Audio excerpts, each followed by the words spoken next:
বিশ্বনবী মসজিদে নববীতে নামাজ পড়ছেন, তিনি আল্লাহু আকবার বলে নামাজ শুরু করলেন, কেরাত পড়লেন, রুকু করলেন, রুকু থেকে দাঁড়িয়ে বিশ্বনবী পড়লেন সামি আল্লাহু লিমান হামিদা, পেছন থেকে সাহাবারা পড়ল রব্বানা ওয়ালাকাল হামদ। এক সাহাবী বাড়িয়ে অতিরিক্ত পড়লেন হামদান কাসীরান তাইয়িবান মুবারাকান ফি, ফিসফিসি আওয়াজে পড়ার কারণে বিশ্বনবীর কানে এটা চলে এসেছে। নামাজের পর বিশ্বনবী বললেন, আমি রুকু থেকে দাঁড়িয়ে পড়েছি সামি আল্লাহু লিমান হামিদা, তোমরা পড়ার কথা ছিল শুধু রব্বানা ওয়ালাকাল হামদ, কে যেন একজন ফিসফিস আওয়াজে পড়েছো হামদান কাসীরান তাইয়িবান মুবারাকান ফি। কে পড়েছো? দাঁড়াও। কোন সাহাবী দাঁড়ায় না, ভয়ে। বিশ্বনবী অভয় দিয়ে বললেন, কিছু বলবো না, কে পড়েছো? দাঁড়াও।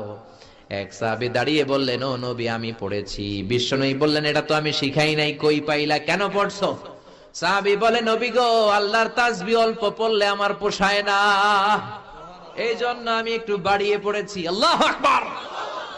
বিশ্বনবী বললেন, ভয় পেও না, বিচলিত হয় না, নামাজরত অবস্থায় আমি দেখেছি বিদউ ওয়া সালাসুনা মালায়েকা, 30 জনেরও বেশি ফেরেশতা তোমার এই অতিরিক্ত তাসবির সওয়াবটা কে লিখে লিখে আল্লাহর দরবারে পৌঁছে দিতে পারে, তারা আকাশের মধ্যে কে আগে নিয়ে যেতে পারে প্রতিযোগিতা করছিল।